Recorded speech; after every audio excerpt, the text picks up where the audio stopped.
Academy, Saregama academy, and all the best wishes. मतलब मेरी तरफ से सारी दुआएं और बहुत सारी दुआएं आपके लिए, और मैं दुआ करता हूँ अल्लाह से कि ये कामयाबी का एक नया इतिहास लिखे, और बहुत सारी दुआएं। एंड थैंक यू एवरीवन, आप सबका भी बहुत बहुत शुक्रिया। आप सब गुरुजनों को बहुत बहुत धन्यवाद कि आप मौजूद हैं यहाँ, और हम जैसे बच्चों के सर पर आपका हमेशा हाथ रहे। Thank you very much. As Raghav, my brother, and खुशी भाई said, everything बोल दिया लोगों ने जो भी बोलना था। एंड मैं सिर्फ दो ही चीज़ें बोलूँगा। सबसे पहली चीज़ कि बहुत खुशी है, बहुत ही अच्छा महसूस हो रहा है आपके सामने, इतने बड़े बड़े गुरुजनों के सामने आके यहाँ पर बैठ के। एंड गज्जी जो भी करते हैं बहुत फैंटास्टिकली करते हैं, और बचपन से रिश्ता रहा है। बहुत छोटा था मैं जब सारेगामा में आया था, और काफ़ी डांट भी खाई है गज्जी से जब सारेगामा में था, मैं भी खुशी भाई। तो एक बहुत खुशी का मौका है ये, और जिस तरह से इतने सारे लोगों की ज़िंदगियां बनाई गई हैं गज्जी के ज़रिए, उनके एफर्ट्स के ज़रिए, उनके कामों के ज़रिए, तो ऐसी मेरी दुआ है कि सारेगामा अकेडमी जो है वो भी बुलंदियों तक पहुँचे, और बहुत सारे नए टैलेंट, नए स्टार्स, नए सुपरस्टार्स हमको मिले। Wish you very very good luck sir. Thank you very much, Sharif, Toshi and Raghav, for all your kind words and wishes. Thank you very much. With that, ladies and gentlemen, now we're open to question and answer session. So any questions from media is most welcome. Okay, Gajji, मेरा सवाल आपसे, I hope you can hear me. You know, you're the one, as you know, as he said very rightly, you're the father of so-called music reality show in the industry. आपके जहन में कैसे आया कि एक एकेडमी खोलनी चाहिए जहाँ संगीत से रिलेटेड सिखाया जाए, ना कि reality show? How you got this idea, और how you plan everything, and how the people came on board? Actually academy आज की बात नहीं है, जब हमने 2006 में इसकी मतलब कल्पना की थी, और तभी से चल रहा है, और इसको आज हमने रीलॉन्च किया एक बड़े बृहद रूप में। तो सारेगामा से हमने देखा कि लोग आते हैं, बच्चे 3-4 महीने सीखते हैं, हमारे पास में चले जाते हैं, और एकेडमी मुझे लगा कि एक ऐसा मंच, एक ऐसा प्लेटफॉर्म जहाँ पे आएंगे, साल भर रहेंगे, 1.5 साल रहेंगे, 2 साल रहेंगे, अपना समय बिताएंगे, अपने आप को तैयार करेंगे, अपने आप को बेहतर करेंगे। तो हमने एकेडमी के माध्यम से ही सोचा, और इसी के साथ हम आगे बढ़ रहे हैं। शान, मेरा सवाल आपसे है, I hope you can hear me.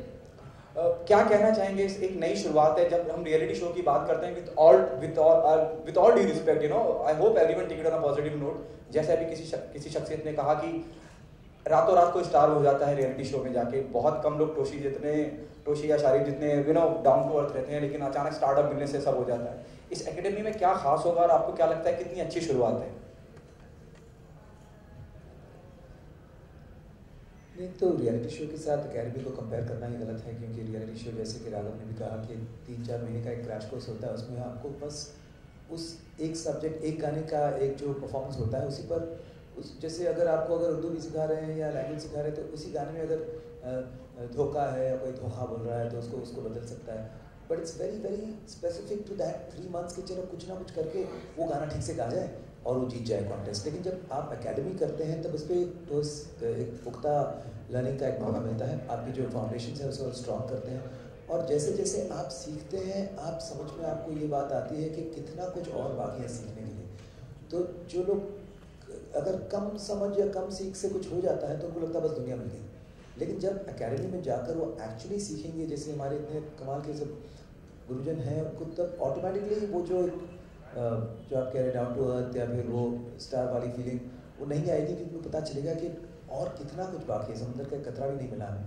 और वो जब तक वो एकेडमी नहीं जाएंगे वो बात नहीं बनेगी। तो यही फ़र्क होता है कई बार 3 महीने के क्रैश कोर्स और एक प्रॉपर एकेडमी ज्वाइन करना। तो इसलिए मुझे लगता है कि ये आइडिया बहुत अच्छा है, जहाँ आपकी फाउंडेशन, आपकी नींव और स्ट्रॉन्ग होगी, और आप एक लाइफ टाइम के लिए म्यूजिशियन बन सकते हैं इससे। हाँ साहब, आप क्या कहना चाहेंगे? जैसे शान ने जिक्र किया धोखा या शीन, यू नो, शरबत का गिलास या शरबत का गिलास। हाँ साहब, आपसे पूछना चाहूँगा सर, खान साहब से, मतलब जबान का बड़ा दखल होता है, और उसके लिए क्या टिप्स देंगे एकेडमी में? ज्ञान अनंत है, और मैं खुद भी स्टूडेंट हूँ इन सब सीखने वालों से, और गाने वालों से मैं यही कहूँगा कि अल्लाह आप सब लोगों को तरक्की दे और हमें आपको सबको सद्बुद्धि दे, सही मायने में म्यूज़िक कर सकें और सबको तरक्की दे। हमारे मुल्क में खुशहाली आए, जहाँ खुशहाली होती है वहाँ गाना बजाना होता है, खूब गाना बजाना हो। बस दुआएं हैं मेरी, रात दिन गाना बजाना हो, खूब खुशियाँ हैं हमारे मुल्क में। धन्यवाद। Gaji, on what ground you zeroed out the faculty member of the academy? ऐसा कुछ नहीं था कि मतलब बट ये लोग जिनके साथ हमने कुछ सीखा है, ये लोग जिनके साथ हमारी भूमिका रही है इस अकेडमी को बनाने में, और ये लोग हैं जो सारेगामा के साथ हमने अपने आप को सीखा, तैयार किया है। तो इन सारे लोगों से मैंने रिक्वेस्ट किया, सारे लोगों ने हमारी बात मानी। गौतम दा हैं, गौतम दा के मतलब ऐसे अनुज जी हैं, इन लोगों के साथ हमने मतलब पूरा सारेगामा की जर्नी, पूरे सारेगामा को तैयार किया है। तो ये लोग मुझे लगा कि मतलब जब सारेगामा में इतनी अच्छी भूमिका अदा कर सकते हैं तो अकेडमी में क्यों नहीं, और इसको और निखार करके, इसको और बेहतर बना करके आप सबके सामने सब लोग इसका फ़ायदा उठा सकेंगे। Thank you.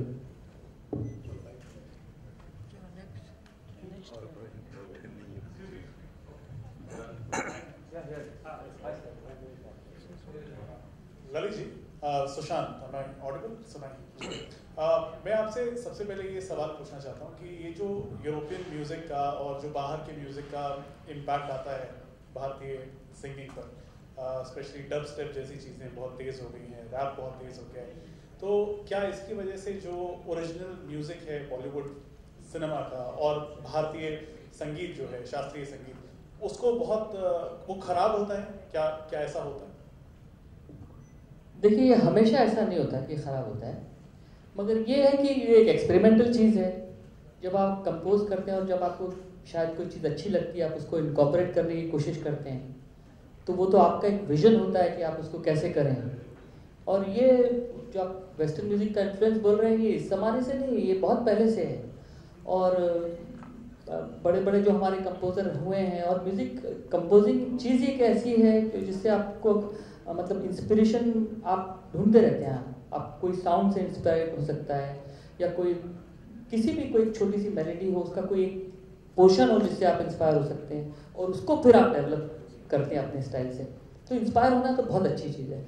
हाँ, जहाँ तक एकदम कॉपी का सवाल है, वो गलत बात है, वो तो कॉपीराइट सोसाइटी भी अलाउ नहीं करती आपको, वो नहीं करना चाहिए।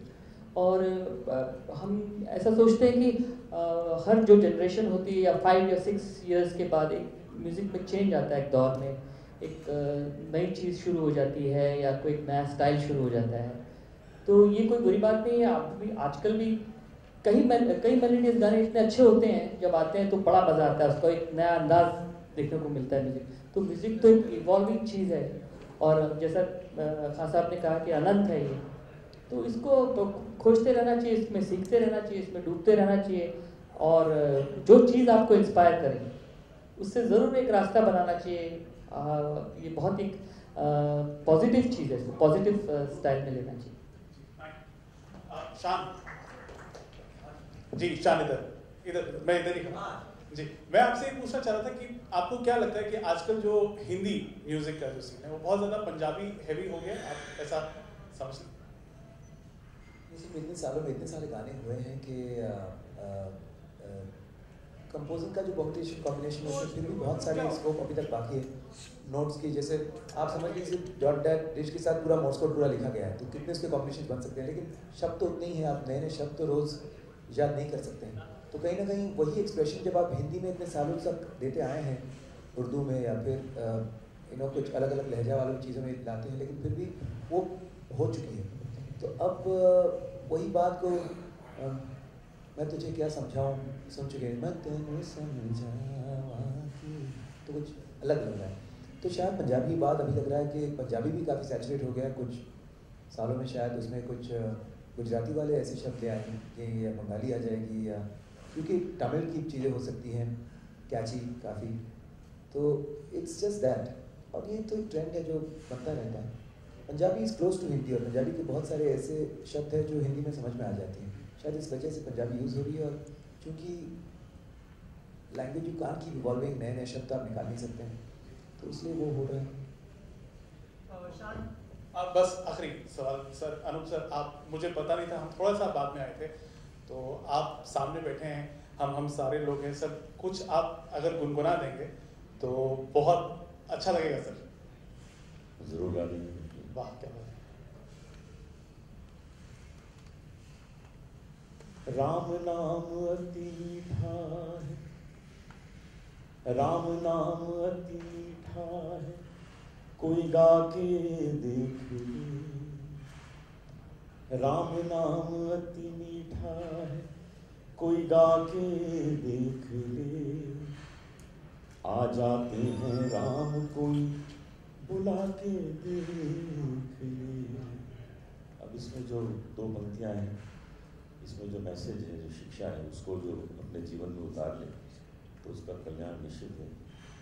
जिस घर में अंधकार, जिस घर में अंधकार, वहां मेहमान कहाँ से आए।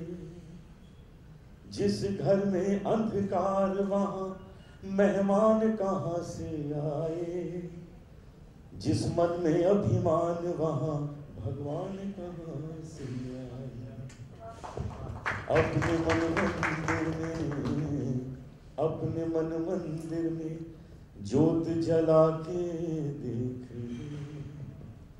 आ जाते हैं राम कोई बुला के देख ले।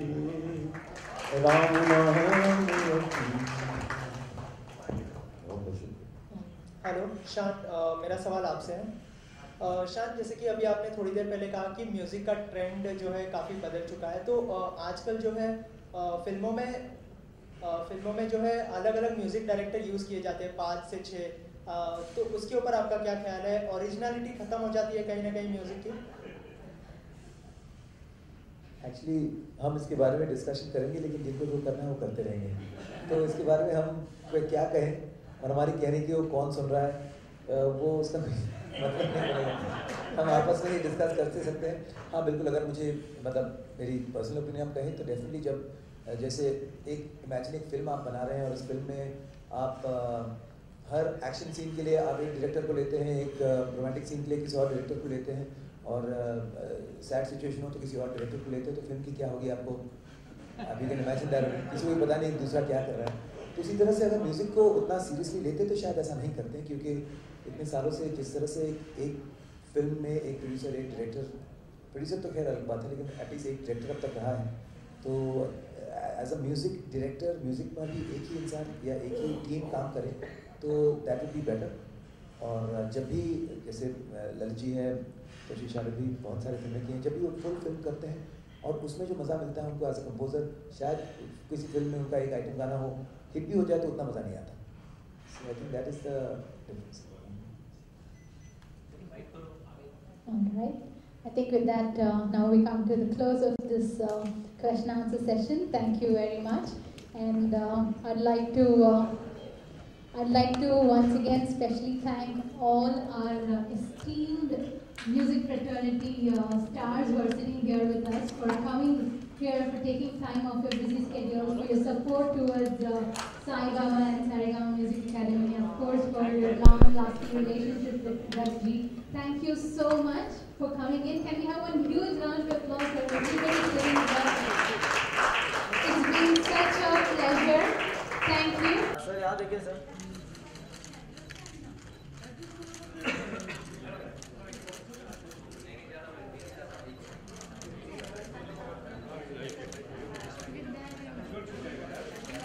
Thank you.